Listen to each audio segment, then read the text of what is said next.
2020년이 이제 열흘 남았습니다. 교회역으로 볼 때 성탄절이 닷새 남았습니다. 네, 이런 기간 우리가 대림절 넷째 주일을 맞이합니다. 지금 우리에게 주어진 시간의 의미를 따져본다면 바야흐로 2020년이라고 하는 이 세월의 시간의 마지막과 또 아기 예수의 탄생의 소식을 함께 기다리고 있는 그런 이 계절입니다. 이럴 때 우리는 심장의 그런 어떤 고동 소리에 더 민감하게 되고 또 기대와 불안감이 혼재된 묘한 심리 상태를 경험하는데, 원래는 아무래도 나라 안팎이 시끄러워서인지는 몰라도 우리 내면도 더욱 부산스럽습니다. 뜻하지 않은 코로나19로 모든 이슈를 빨아들이는 이 블랙홀과도 같은 이런 때에 아직까지 기승을 부리고 있는 상태에서 많은 사람들의 마음이 움츠러 들어 있습니다. 그나마 정부나 의료기관이나 또 우리 국민들이 협조하여서 지금 최선의 성과를 내고 있지만, 이것을 두고도 좌와 우로 또 여와 야로 서로 간의 이해관계를 따라서 첨예하게 셈법을 달리하고 있습니다. 현재와 같은 상태가 겨우 내에 지속된다면 그나마 이루어 놓았던 그 성과도 다 사라질까 조바심이 납니다. 국민들이 이런 상황에서 불안해할 수밖에 없다는 것을 우리는 느끼죠.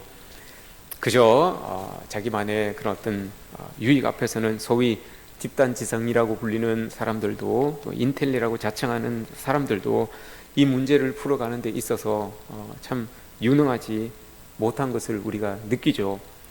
이럴 때 우리 그리스도인들은 과연 어떤 마음으로 우리가 이 직면한 현실을 극복해 나가야 되는가, 또 바라봐야 하는가, 이게 참 그리스도인들에게 주어진 질문입니다. 그나마 성경 속에도 이런 많은 위기를 겪은 사람들이 참 많습니다. 그런 사람들의 위기를 대하는 모습을 우리가 보면서 반면교사를 삼을 수 있는 그런 우리의 모습이 되었으면 좋겠습니다. 오늘 우리가 읽은 말씀 속에 위기를 겪고 있었던 이 나라 또 사람이 등장하게 되는데, 그의 모습을 보며 우리의 모습과 함께 견주어 보았으면 좋겠습니다. 오늘 말씀은 유다나라, 위기 속에 있는 유다나라를 향해 하나님께서 외치신 말씀입니다. 묘하게 오늘 이 유다나라에 외치신 이 말씀이 700년을 훌쩍 넘어서 복음서에, 마태복음에 이렇게 똑같이 선포되고 있는 그런 이 말씀이라는 것을 우리가 알고 있습니다. 700년 전에 유대 지금 백성들이나 700년 후에 요셉, 이 사람이 공이 편치 않은 그런 심정 가운데 있었다는 것이 일치가 됩니다. 나라가 어려운 상황에 있었다는 것도 일치가 됩니다. 그 어려운 상황 속에 있는 나라 속에서 힘들어하고 있었던 백성들, 사람들의 모습도 일치하는 모습을 보게 됩니다. 또한 그 어려운 상황 속에서 하나님의 신탁, 하나님의 그 예언의 말씀이 그들에게 주어졌다는 것, 그것 또한 일치합니다. 흥미로운 것은 오늘 우리가 읽은 이 본문에서는 남유다의 왕에게 그 메시지가 주어졌고요, 이 똑같은 말씀이 마태복음 1장에 요셉이라고 하는 사람에게 주어졌습니다. 그런데 아주 우리가 주의해서 봐야 될 것은 그 신탁의 내용도 똑같다는 겁니다. 오늘 우리가 읽은 말씀에서 이사야 7장 14절에서 말씀하신 것처럼 보라, 처녀가 잉태하여 아들을 낳을 것이요 그의 이름을 임마누엘이라 하리라 라고 하셨던 이 말씀이 마태복음 1장 23절에서도 똑같이 이 신탁으로 주어집니다. 이 말씀이 700년이라고 하는 시간의 차이를 두고 하나는 각 이 유다의 왕에게 주어졌고, 한 번은 요셉이라고 하는 이 사람에게 주어졌습니다. 이게 상황도 똑같고 주어진 말씀도 똑같고 사람만 이제 다른 거죠. 더 다른데 결정적으로 다른 것이 하나가 있습니다. 상황이 똑같고 말씀도 똑같고 어려운 처지에 있는 형편도 똑같은데 이 똑같이 이렇게 딱 주어진 이 말씀인데 결정적으로 다른 하나가 딱 있는데 그것이 뭔가 하면 하나님의 말씀을 대하는 태도, 이게 결정적으로 다릅니다. 오늘 우리가 읽었던 본문 10절에 보시면 여호와께서 또 아하스에게 이르시되라고 이렇게 말씀하시죠. 그럼 여기에서 또라고 말씀하시는 이유는 하나님께서 이전에 당시 이 유다의 왕이었던 아하스에게 여러분 말씀을 하셨기 때문에 그렇습니다. 말씀을 하셨기 때문에 또라고 하는 말씀을 쓰시는 것이죠. 이 전에 하신 말씀, 그게 4절입니다. 이사야 7장 4절에 있는 말씀인데, 내 대적들이 심히 분노할지라도 그들은 타다가 만 두 부지깽이에서 나오는 연기에 불과하니 너는 두려워하지 말며 낙심하지 말라라고 하는 이 말씀이었습니다. 적들이 우리를 둘러싸고 있는 적들이 아무리 광분할지라도 그저 타다 남은 막대기에서 피어오르는 연기만도 못하니까 너희들 그거 보고 두려워하지 말고 떨지 말고 걱정하지 말아라 라고 이렇게 하나님께서 말씀을 해 주셨습니다. 그런데 오늘 말씀에서 10절 말씀에서 또 재차라고 이렇게 말씀하시는 이유는 그 말씀을 안 들었다는 겁니다. 그 말씀을 믿지 못했다는 겁니다. 앞에 말씀, 그 전의 말씀 4절의 말씀을 믿지 못하고 듣지 않았다는 겁니다. 그 믿음 없음으로 인해서 그들이 보인 모습을 이사야가 이야기합니다. 2절에서 이야기를 하죠. 왕의 마음과 그의 백성의 마음이 숲이 바람에 흔들림같이 흔들렸더라 라고 이렇게 이야기를 해요. 하나님께서 두려워하지 말아라, 걱정하지 말아라고 이렇게 말씀을 해주셨는데 그걸 못 믿으니까 왕도 그렇고 백성들도 그렇고 그 마음이 바람에 흔들리는 숲처럼 두려운 거예요. 이게 지금 불신앙, 그로 말미암아서 생겨나는 그 공포, 이걸 지금 바람에 흔들리는 숲처럼 이렇게 단적으로 보여주고 있는 겁니다.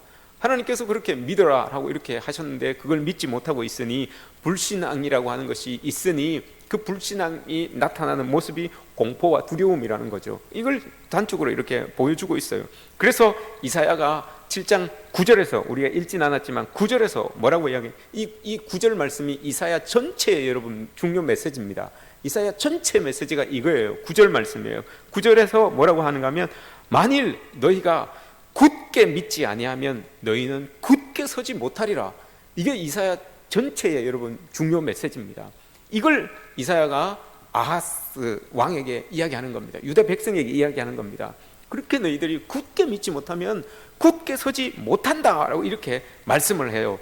그래서 굳게 믿지 못하는 까닭에 굳게 서지 못하니까 이 왕의 마음도 백성의 마음도 바람에 흔들리는 숲처럼 그렇게 왔다 갔다 요동칠 수밖에 없다는 것을 이 이사야가 지금 이야기를 해주고 있는 거죠. 이게 지금 BC 740년에서 738년 사이에 아수르 제국, 지금 아수르 제국이 그 북이스라엘 위쪽, 북시리아 쪽을 싹 다 점령하고 있었던 상황이에요. 그러니까 계속 지금 내려오고 있죠. 북이스라엘 쪽으로 내려오면서 다 점령해 나가는 그런 상태에 있었어요. 그래서 지금 이사야는 남유다에서 예언을 하고 있는데, 아하스 왕에게 예언을 하고 있는데 북이스라엘이 지금 위기에 처해 있는 거예요. 그래서 그 북이스라엘이 아람 왕하고 연합을 하기를 합니다. 우리가 지금 연합해서 지금 아수르가 쳐내려오고 있는데 그 아수르를 우리가 함께 대적합시다라고 아람 왕 르신하고 이렇게 연합을 합니다. 북이스라엘이. 근데 두 나라를 가지고는 아수르를 당하기가 힘들어요. 그래서 이 두 나라가 이야기하기를, 그러면 우리가 당하면 저 밑에 유다도 당하게 되니까 유다의 왕도 우리와 함께 연합을 하자. 그래서 세 나라가 합쳐서 싸우면 좀 더 유리하지 않겠냐. 그래서 그 북이스라엘과 이 아람이 함께 연합하여서 이 남유다 왕에게 요구를 하는 거예요. 요청을 하는 거예요. 우리 이렇게 해서 같이 싸우자, 연합하자라고 이렇게 요청을 하는 거예요. 근데 이 아하스 왕이 그 요청을 거절합니다. 싫습니다라고 이렇게 거절을 해요. 그랬더니 북이스라엘과 아람이 화가 난 거예요. 아니 저게 뭔데 우리의 요청을 거절하냐. 그래서 먼저 이 남유다를 치려고, 공격하려고 마음을 딱 가지고 있었던 거예요. 그 둘 연합팀이 이 남유다로 쫙 내려오려고 하는 그 상황에 지금 딱 처해 있는 겁니다. 그때 아하스가 머리를 딱 쓴 것이 지금 지금 이사야는 하나님을 의지해서 굳게 믿고 굳게 서라고 이렇게 이야기를 하고 있는데, 이 아하스가 그 말도 안 듣고 연합도 안 하고 어떤 결정을 내리는가 하면 아수르, 그 위에 있는 북이스라엘 쪽 위에 있는 아수르와 연합을 합니다. 아수르에게 연합도 아니죠. 그러니까 도움을 요청하는 거예요. 아수르에게 가서 우리가 지금 상황이 이러니까 우리를 좀 도와주십시오라고 이렇게 이야기를 합니다. 그랬더니 아수르가 요구하기를 그냥 도움이 아니라 아예 그냥 자기의 속국으로 이렇게 이 남유다를 바치는 거예요. 아수르에게. 이 아하스 왕이 아수르에게 그냥 우리는 당신들의 그냥 속국이 되겠습니다라고 하면서 툭 이렇게 아수르의 예속이 되어버리는 그 상황이 지금 되어버린 겁니다. 이렇게 아하스 왕이 좀처럼 마음을 못 잡으니까 이사야 선지자가 그렇게 막 설득을 하는 거예요. 오늘 우리 읽은 본문 11절 말씀에서도 그렇게 이야기를 합니다. 하나님께서 굳게 믿고 굳게 서라고 이야기했는데 아하스는 그걸 못 믿은 거예요. 그랬더니 이사야가 이 아하스가 지금 자기 나라를 막 바치는 걸 보고 이사야가 다시 막 이렇게 다시 아하스 왕을 설득을 하는 겁니다. 11절 말씀에서 네가 하나님 말씀을 도저히 못 믿겠으면 징조를 구해봐라. 하나님께서 도우시는지 안 도우시는지 징조를 구해봐라. 땅에 저 밑에 지하에 지진이 일어나게 하든지 아니면 하늘에 벼락이 내리게 하든지 징조를 구해봐라. 그래서 하나님께서 도우신다는 것을 네가 알면 되지 않냐라고 이렇게 이야기를 해요. 그렇게 징조를 구해서라도 네가 굳게 믿고 굳게 서라 라고 이렇게 이사야는 아하스 왕에게 그렇게 요구를 합니다. 그런데 그렇게라도 믿음을 가졌으면 좋겠다는 건데, 이 요구에 아하스 왕이 뭐라고 이야기를 하는가 하면 이렇게 이야기를 합니다. 나는 구하지 아니하겠나이다. 나는 여호와를 시험하지 아니하겠나이다 라고 이렇게 이야기를 해요. 12절 말씀에서. 이게 뭐 어떤 면에서 보면 아하스 왕이 참 신앙적인 모습 같구나라고 이렇게 받아들일 수 있었어요. 여호와를 시험하지 않겠다라고 이렇게 이야기한 걸 보면. 그런데 여러분 이 말씀은 신명기 6장에 있는 말씀이죠. 신명기 6장 16절에 있는 말씀인데, 너희 하나님 여호와를 시험하지 말라라고 하는 그 말씀인데, 아하스가 이 말씀을 가지고 와서 쓴 것을 우리는 잘못 생각하면 저 사람 참 신앙이 좋다라고 이렇게 생각을 할 수 있어요. 근데 지금 아하스는 그런 의미로 이 말을 한 게 아니에요. 아하스는 어떤 의미를 가지고 있는가 하면, 이사야는 더 이상 여러분 이렇게 나오니까, 아하스가 이렇게 나오니까 이사야는 더 이상 여러분 설득하지 않아요. 더 이상 설득하지 않습니다. 그에게는 희망이 없다고 이사야가 딱 판단을 합니다. 우리가 여러분 여기에서 알아야 되는 게 있어요.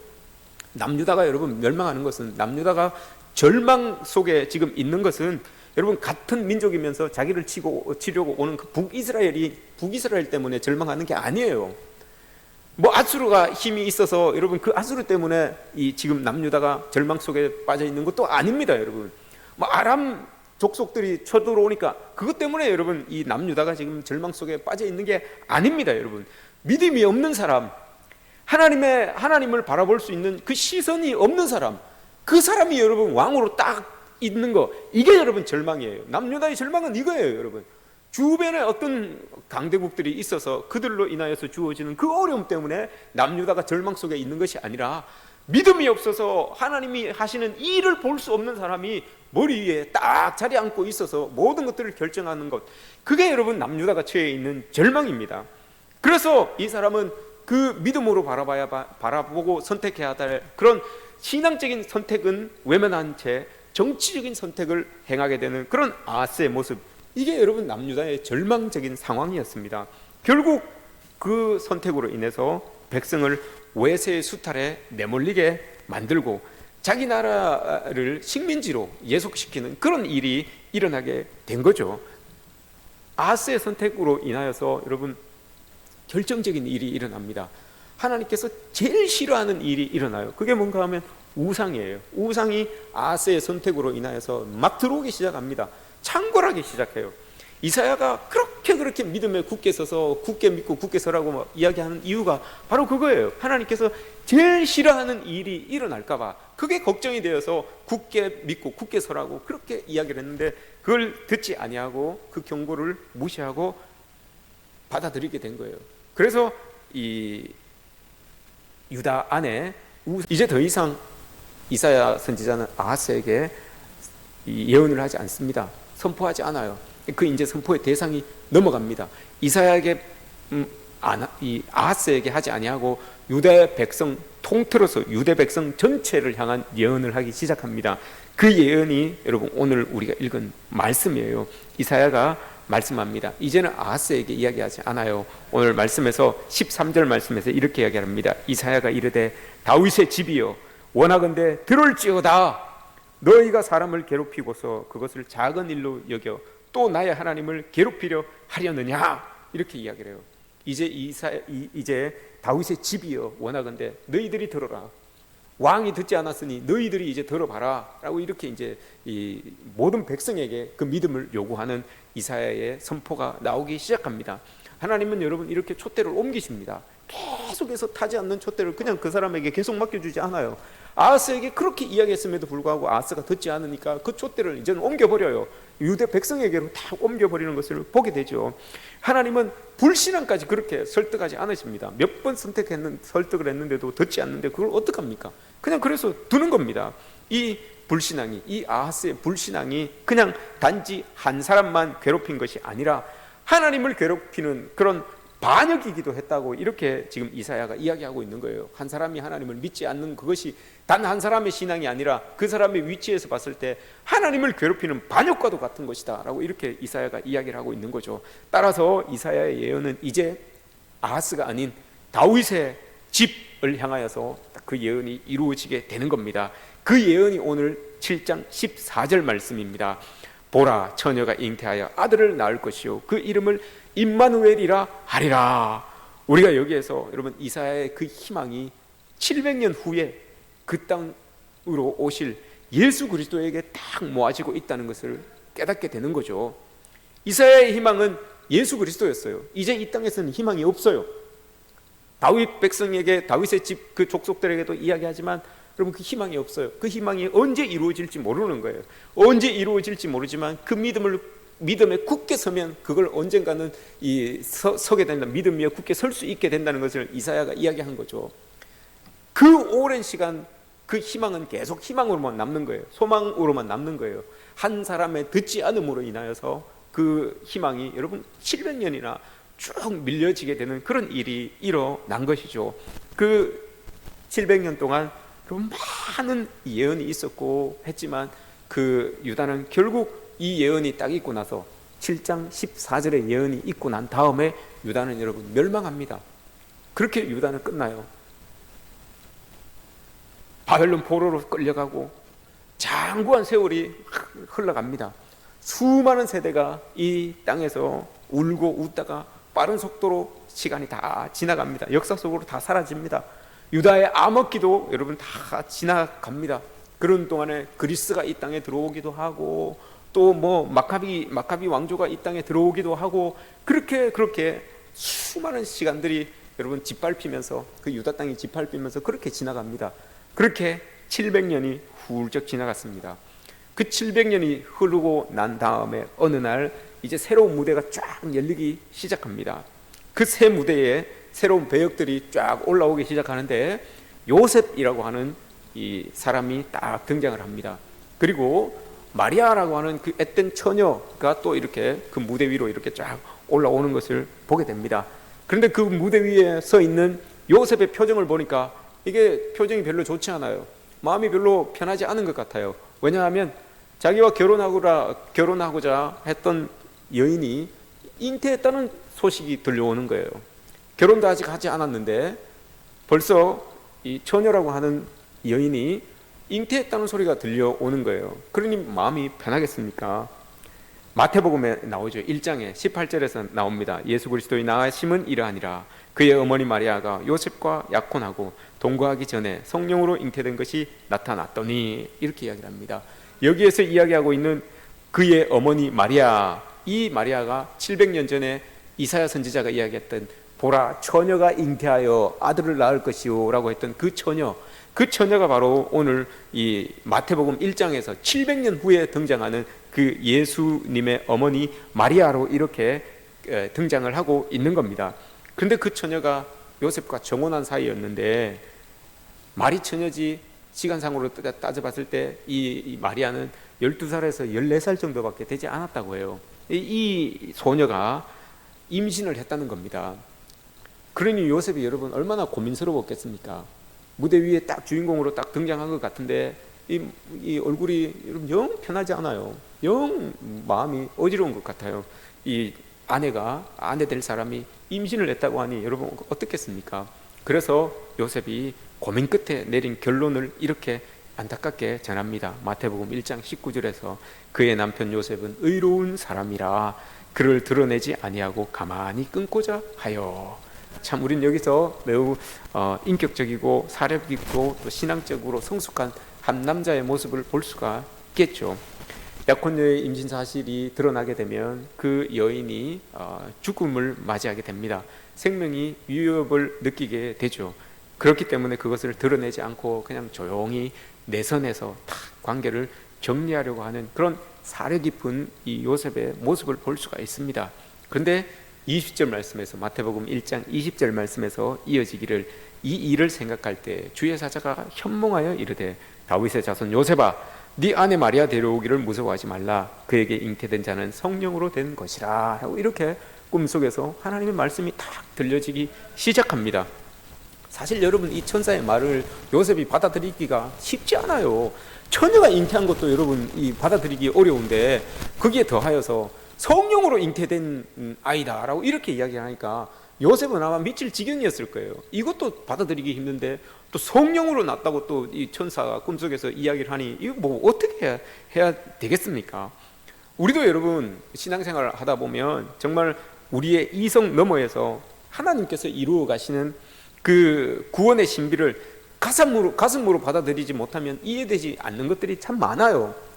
그러면 여러분 우리 그렇게 된다면 우리가 가슴으로 받아들이지 못한다면 아하스 왕처럼 이런 고백을 할 수 있겠죠. 나는 여호와를 시험하지 아니하겠습니다 라고 하면서 정작은 예수님의 탄생을 믿지 못하는 그런 하나님의 구원 계획을 믿지 못하는 모호한 신앙에 빠질 수가 있다는 것입니다.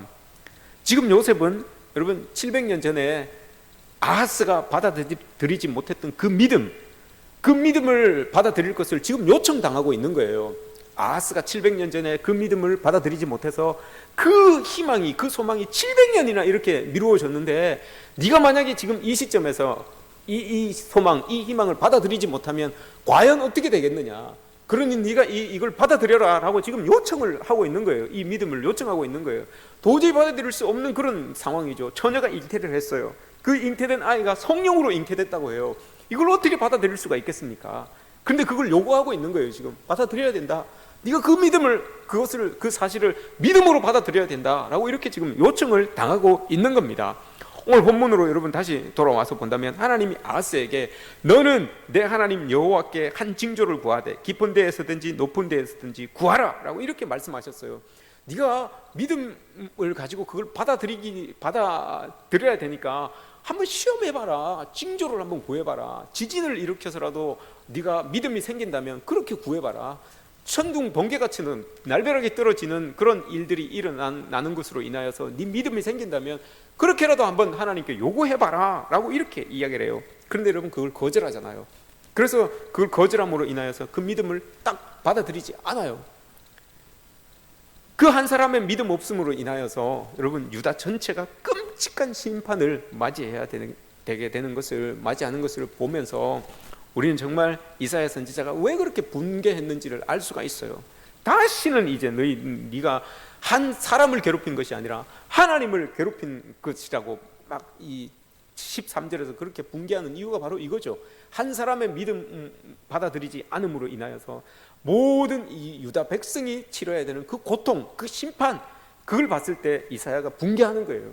그걸 네가 징조라도 요구하여서 믿음을 가졌으면 이 일이 없었을 텐데 그 일이 당장 그렇게 자기는 부인한 일이었지만 믿음을 받아들이지 않은 일이었지만 그게 여러분 장차 700년 동안 암흑에 빠져들어가는 거예요.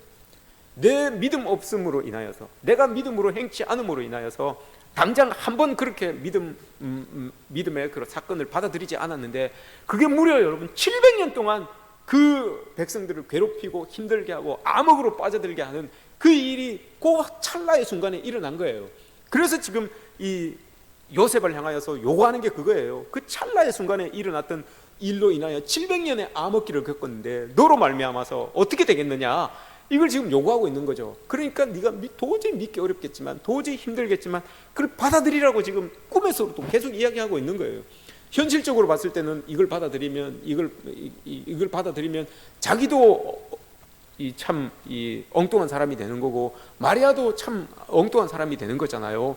그런데 그래서 살짝 그냥 아무 일 없었던 것처럼 덮어버리려고 했는데, 하나님께서 꿈에 나타나서 그렇게 이야기를 하니, 네가 믿음으로 그걸 받아들여야 된다고 하니, 이 요셉이 지금 어떻게 해야 되겠습니까? 이 일 후에 내가 받아들이지 않으면 과연 어떤 일이 일어날지, 이걸 지금 이 요셉이 모르고 있는 상태인데 어떻게 해야 되겠습니까? 이 요셉은 이 비현실적이고 비이성적인 이 천사의 말을 믿음으로 딱 받아들이죠. 여러분, 이게 얼마나 고맙고 얼마나 감사한 일입니까? 아하스는 여러분 자기의 그런 어떤 정치적인 유익을 위하여서 그 믿음을 딱 받아들이지 않았어요. 그런데 요셉은 여러분 이걸 딱 받아들이면 어떻게 됩니까, 여러분?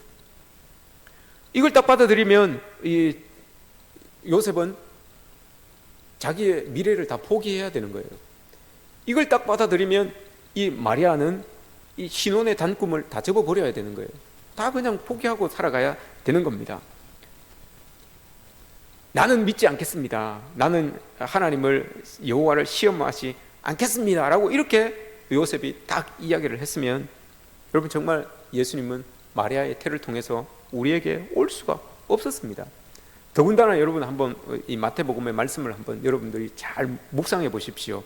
천사가 뭐라고 이야기를 하는가 하면, 아들을 낳으니 이름을 예수라 하라. 이는 그가 자기 백성을 그들의 죄에서 구원할 자심이니라. 이렇게 이야기를 해요.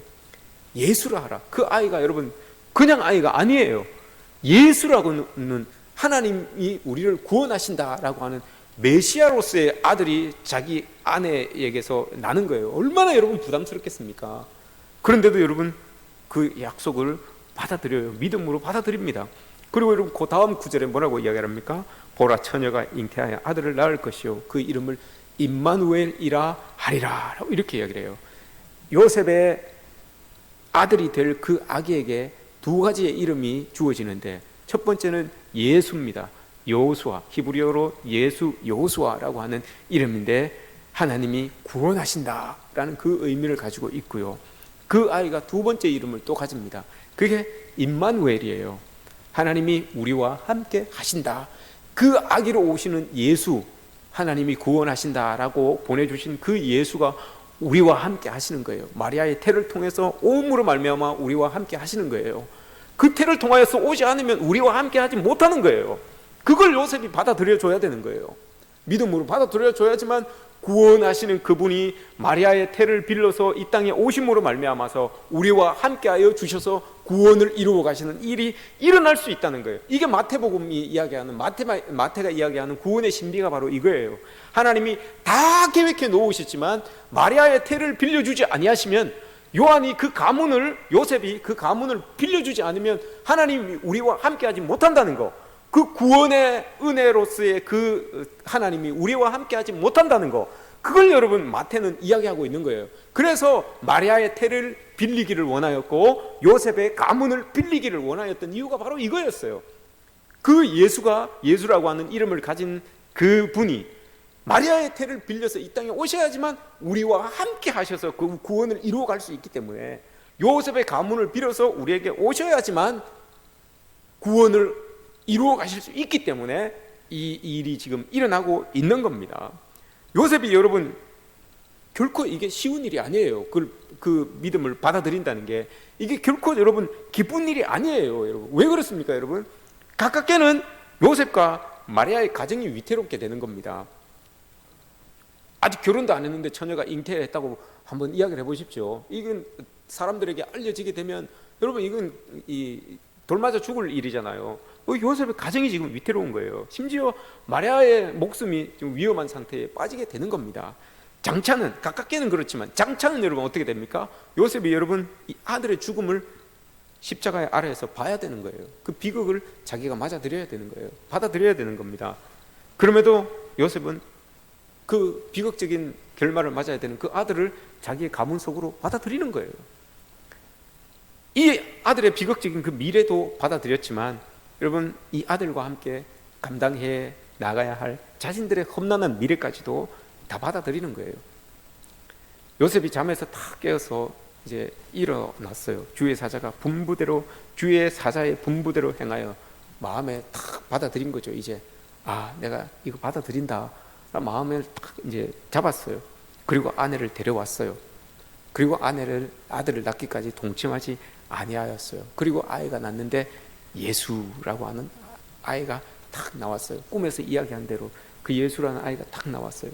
그 아이가 나옴과 동시에 임마누엘이라고 하는 그 이름이 동시에 탁 붙여지는 거죠. 그 아이가 구원의 모습으로 이 땅에 오셔서 오심으로 말미암아 임마누엘, 우리와 이제 함께하게 되는 그 은혜가 그 태를 통하여서, 그 가문을 통하여서 있어지게 된 거예요. 그들의 믿음을 받아들이지만 그 희생이 있는 그 믿음, 그것으로 인하여서 여러분 임마누엘이라고 하는 그 하나님이 우리에게 오시게 된 겁니다. 박노해 시인의 다시 새벽에 길을 떠난다라는 시가 있습니다. 이런 시가 있어요. 제 몸을 때려서 소리를 내는 울리는 종은 그 소리를 듣기 위하여서 자기 귀를 만들지 않는다. 평생 나무를 가지고 살아갔던, 나무를 가지고 함께 살아온 목수는 자기가 살기 위해서 집을 짓지 않는다. 잠든 아이의 머리맡에서 기도하는 어머니는 자기를 위하여서 기도하지 않는다. 이렇게 이야기를 합니다. 우리의 긴 호흡으로 흙과 뿌리를 보살피지만 스스로 꽃이 되고 과실이 되고자 하지는 않는다. 이렇게 이야기를 합니다. 내일이면 모두가 웃으며 오실 길을 지금 우리 젖은 얼굴로 걸어갈 뿐이다. 이렇게 이야기를 합니다. 뭡니까 여러분? 우리의 닦아놓은 그것으로 인하여서 후대가 무언가를 얻게 되는, 그것을 위하여 우리는 헌신하고 노력한다. 이런 말이에요. 이런 의미예요. 나의 유익을 위하여서 뭔가를 이루기는 것이 아니라 장차 이 유익을 누군가가 얻어가겠지라고 하는 그 마음으로 이 시를 쓴 거죠. 요셉이 바로 그런 거죠. 마리아가 바로 그런 거죠. 이사야가 지금 바로 그런 겁니다. 이렇게 이야기하는 거예요. 장차 나에게는 이런 어려움들이 있지만 그것을 믿음으로 받아들일 때 과연 그 믿음의 열매를 먹게 되는 사람들을 생각했을 때 나는 이 믿음을 놓지 않아야 된다는 거, 이 믿음을 굳게 붙잡아야 된다는 거, 이걸 지금 보여주고 있는 겁니다. 여러분, 요셉과 마리아, 이런 사람들, 그들을 통하여서 여러분 구원의 계획, 이들은 구원의 계획을 위하여서 신혼의 그런 꿈도 다 접어버립니다. 미래를 여러분 다 희생했어요. 하나님은 그들의 희생을 딛고 오셔서 우리에게 여러분 구원이라고 하는 그것을 다, 임마누엘이라고 하는 그것을 우리에게 다 허락하여 주셨습니다. 이게 여러분 은혜죠. 한 사람의 믿음으로 말미암아서 그 믿음의 열매를 우리 모두가 먹게 되는 이걸 지금 이사야가 이야기하고 있고 마태에서 지금 마태가 이야기하고 있는 겁니다. 이사야가 지금 유다 백성들에게 이야기하는 게 그거죠. 우리의 믿음으로 말미암아, 나의 믿음으로 말미암아 그 열매를 먹게 되는 많은 사람들을 생각하여서 우리가 어렵지만 그 믿음을 굳게 믿고 굳게 서서 지켜나가자. 이걸 이사야가 이야기하고 있는 겁니다. 사도 바울이 여러분 로마서 1장에서 뭐라고 고백합니까? 그의 아들에 관하여 말하면 이렇게 이야기를 합니다. 그의 아들에 대하여 말하면 혈통으로는 다윗의 혈통으로 나셨고 성결의 영으로는, 하나님의 성결의 영으로는 죽은 자 가운데서 다시 살아나셔서 능력으로 하나님의 아들이라 일컬음을 받았은즉 그 이름이 그리스도 주시니라. 이렇게 고백을 해요. 사도 바울이